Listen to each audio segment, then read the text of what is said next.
জুবিন দা আমাৰ মাজৰ পৰা নাইকিয়া হৈ গ'ল আৰু সেই কথাটোকে আমি আজিও মানি ল'ব পৰা নাই।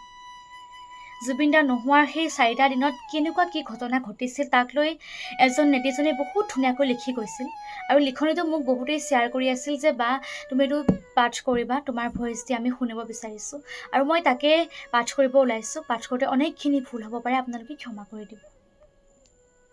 অসমৰ প্ৰত্যেক ঘৰ মানুহৰ ঘৰৰ সদস্যৰ একেলগে অকাল মৃত্যু হোৱা দেখিলোঁ।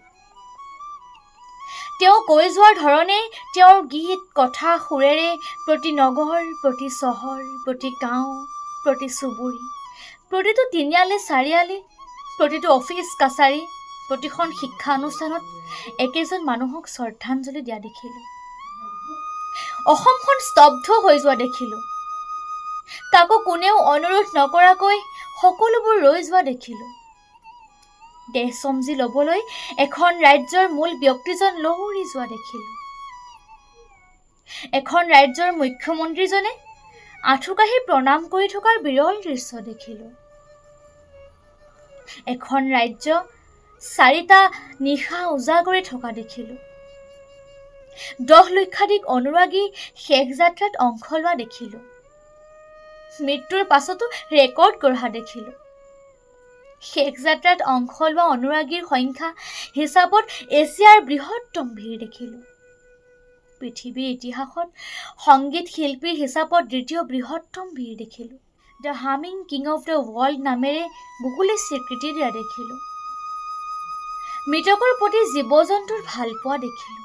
কি কুকুৰ, কি বান্দৰ, কি ঘোঁৰা কাউৰী, উদণ্ড সাৰে এখন্তেক চকুলো টোকা দেখিলোঁ। অসমৰ সাহিত্য সভা, সদৌ অসম ছাত্ৰ সন্থা আৰু চৰকাৰৰ তত্বাৱধানত সিদ্ধান্ত লোৱা দেখিলোঁ। পাহাৰ সদৃশ গামোচাৰ দম দেখিলোঁ। লগতে প্ৰত্যেক জনগোষ্ঠীয় গামোচা দেখিলোঁ। গুৱাহাটী বিমান বন্দৰৰ পৰা কাহিলীপাৰা পাবলৈ এখন এম্বুলেন্সক 6 ঘণ্টাৰ প্ৰয়োজন হোৱা দেখিলোঁ। লগতে কান্দি কান্দি চলোৱা চালক দেখিলোঁ। কান্দি কান্দি ডিউটি কৰা আৰক্ষী দেখিলোঁ। অন্য দেশৰ ৰাজকীয় প্ৰতিনিধিয়ে শ্ৰদ্ধাঞ্জলি জনাবলৈ অহা দেখিলোঁ। ক্ৰিকেট বলীয়া অসমীয়াই ভাৰত পাকিস্তানৰ মেচ নোচোৱা দিনটোও দেখিলোঁ।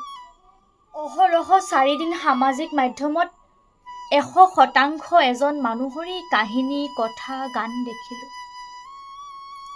আমি প্ৰত্যেকে একে সময়তে ঘৰৰ মানুহৰ উচুপনি দেখিলোঁ। ৰজাবিহীন সাম্ৰাজ্যত প্ৰত্যেকৰ চকুত অনাগত ভৱিষ্যতৰ দুৰ্ভাৱনা আৰু আকাংক্ষা দেখিলোঁ।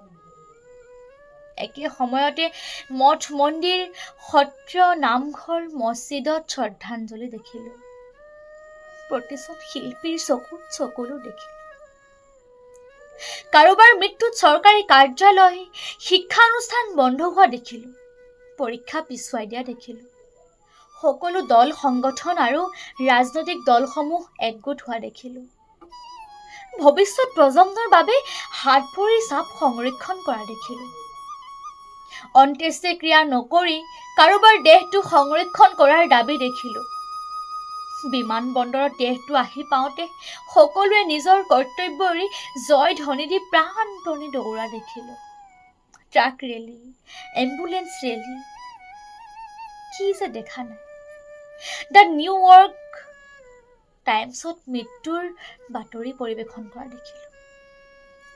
বিশ্বৰ উচ্চতম বুৰ্জ খালিফাত শ্ৰদ্ধাঞ্জলি দিয়া দেখিলোঁ। আমেৰিকান বেণ্ডে মায়াবিনী সুৰ তোলা দেখিলোঁ। প্ৰতিজন ৰাষ্ট্ৰীয় পৰ্যায়ৰ নেতাই শ্ৰদ্ধাঞ্জলি দিয়া দেখিলোঁ। BCCIয়ে সন্মান জনাই আগন্তুক মহিলা বিশ্বকাপ ক্ৰিকেটৰ উদ্বোধনী অনুষ্ঠানত এজন মানুহৰ জীৱনীভিত্তিক অনুষ্ঠান ৰখা দেখিলোঁ। আৰু ভ্ৰাম্যমাণ থিয়েটাৰ ৰখাই দিয়া দেখিলোঁ। ৰাইজৰ দাবীত পুনৰ মৰণোত্তৰ পৰীক্ষা কৰা দেখিলোঁ। এজন ব্যক্তিৰ নামত বিশ্ববিদ্যালয় খোলাৰ পোষকতা কৰি বৃত্তি, ফেলোশ্বিপ দিয়াৰ পৰিকল্পনা দেখিলোঁ। শ্ৰদ্ধাঞ্জলি অনুষ্ঠান কৰিবলৈ নিদিয়াত বিশ্ববিদ্যালয়ৰ উপাচাৰ্যক মাৰপিট কৰা দেখিলোঁ। আত্মহত্যাৰ চেষ্টা দেখিলোঁ। ৰেলৱে ষ্টেচনৰ ছাউণ্ড ছিষ্টেমত বিশেষ এজনৰ গান বজা দেখিলোঁ। কেতিয়াও নঘটা প্ৰকৃতিৰ নানা ৰূপ দেখিলোঁ।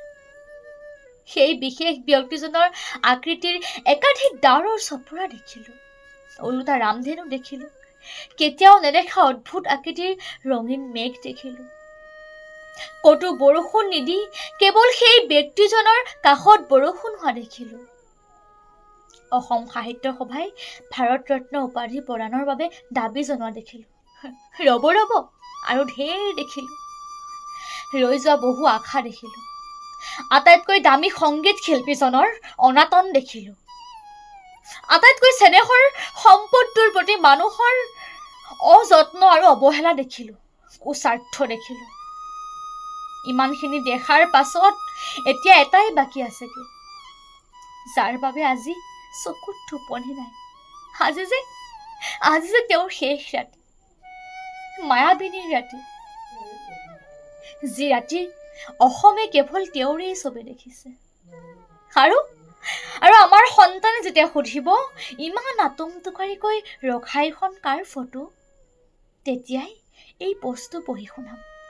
অনুমান কৰি ল'ব যে তেওঁ কোন, ইমান গভীৰভাৱে এই লিখনিটো লিখিছে। কোন হয় তেখেতে নিজৰ পৰিচয় দিয়া নাই। বহুত ধন্যবাদ। অসমৰ মানুহে ভবা কথাখিনি, কোনো লিখিব নোৱাৰা কথাখিনি তেখেতে ইয়াত ইমান সুন্দৰকৈ লিখিছে। এই ভিডিঅ'টোৰ যোগেদি তেখেতক বহুত ধন্যবাদ। আৰু আমাৰ মৰমৰ জুবিন দালৈও বহুত মৰম, বহুত শুভেচ্ছা জনাইছোঁ। আশা কৰিছোঁ তেওঁ যাতে ন্যায় পায়। এইটো ভাবিবলগীয়া কথা যে আমাৰ মৰমৰ জুবিন দা, অসমৰ যাক ভগৱান বুলি ভাবোঁ, তেখেতৰ ন্যায়ৰ কাৰণে আজি আমি এনেকৈ চিঞৰিব লগা হৈছে, দল সংগঠনে চিঞৰিব লগা হৈছে। ইয়াতকৈ আৰু দুখ লগা কথা কি হ'ব পাৰে? আমি হাৰ নামানো। জুবিন দাই ন্যায় পাবই লাগিব। কেতিয়াও নাপাহৰোঁ আমি এই কথা। জয় জুবিন দা।